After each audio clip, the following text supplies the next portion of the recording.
ಪ್ರಸಂಗದಲ್ಲಿ ಭೀಷ್ಮನ ಪಾತ್ರ ವಹಿಸಿದ್ದೇನೆ.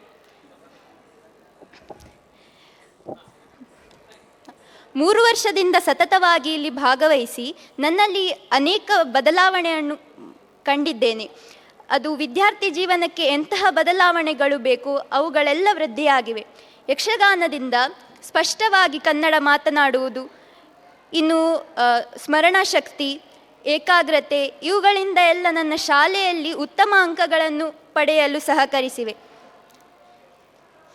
ನಮ್ಮ ಶಾಲೆಗೆ ಯಕ್ಷಗುರುಗಳಾಗಿ ಬಂದಿರುವ ಆದ್ಯತಾ ಭಟ್ಟಿಯವರು ನಮಗೆ ಪ್ರತಿ ತರಗತಿಯಲ್ಲಿ ಚೆನ್ನಾಗಿ ಹೆಜ್ಜೆಗಳನ್ನು ಕಲಿಸಿಕೊಡುತ್ತಿದ್ದರು. ಹೋದ ವರ್ಷ ನಮಗೆ ಸಪ್ತ ತಾಳಗಳು ಮತ್ತು ಮೊದಲನೇ ಹಂತದಲ್ಲಿ ಬೇಕಾದ ಹೆಜ್ಜೆಗಳನ್ನೆಲ್ಲ ಕಲಿಸಿ ಈ ವರ್ಷ ಒಡ್ಡೋಲಗ, ಪ್ರವೇಶ ಮುಂತಾದ ನಾಟ್ಯಗಳನ್ನು ಕಲಿಸಿಕೊಟ್ಟರು. ಅಷ್ಟೇ ಅಲ್ಲ, ನಮಗೆ ಪ್ರಸಂಗದಲ್ಲಿ ಬೇಕಾದ ಅರ್ಥ ಮತ್ತು ಅಭಿನಯವನ್ನು ವ್ಯಕ್ತಪಡಿಸಲು ಬೇಕಾದ ಚಟುವಟಿಕೆಗಳನ್ನು ಮಾಡಿಸುತ್ತಿದ್ದರು.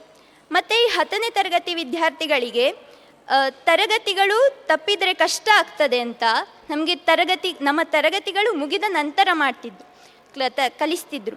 ಇದು ಹೇಗೆ ನಮಗೆ ಒಳ್ಳೆಯದಾಯ್ತಂದರೆ ತರಗತಿಗಳು ಸಹ ಸಿಗ್ತಿದ್ದವು, ಯಕ್ಷಗಾನ ತರಗತಿಗಳು ಸಿಗ್ತವು, ಎರಡರಲ್ಲೂ ಭಾಗವಹಿಸಲು ನಮಗೆ ಅನುಕೂಲ ಸಿಕ್ಕಿತ್ತು.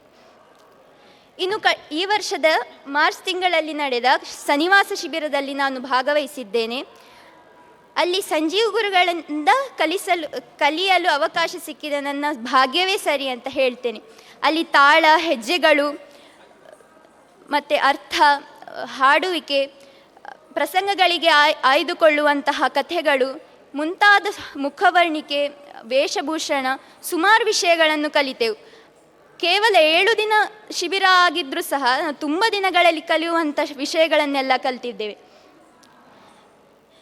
ಇನ್ನು ಈ ವಿಶೇಷವೇನೆಂದರೆ ಅಲ್ಲಿ ಶಿಬಿರದಲ್ಲಿ ಮುಖವರ್ಣಿಕೆ ಕಲ್ತಿರುವುದರಿಂದ ಮೊನ್ನೆ ನಮ್ಮ ಪ್ರದರ್ಶನ ಆದಾಗ ನಾನು ಮತ್ತು ನನ್ನ ಜೊತೆ ಭೈರವಿ ಸಹ ಸನ್ನಿವಾಸ ಶಿಬಿರಕ್ಕೆ ಬಂದಿದ್ಲು.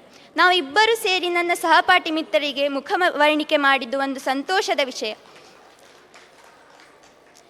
ಅದಾದಮೇಲೆ ಆ ಶಿಬಿರದಲ್ಲಿ ಕೇವಲ ಯಕ್ಷಗಾನ ಅಷ್ಟೇ ಅಲ್ಲ, ನಮಗೆ ಜೀವನ ಪಾಠಗಳನ್ನು ಸಹ ಕಲಿಸಿಕೊಟ್ಟಿದ್ದಾರೆ.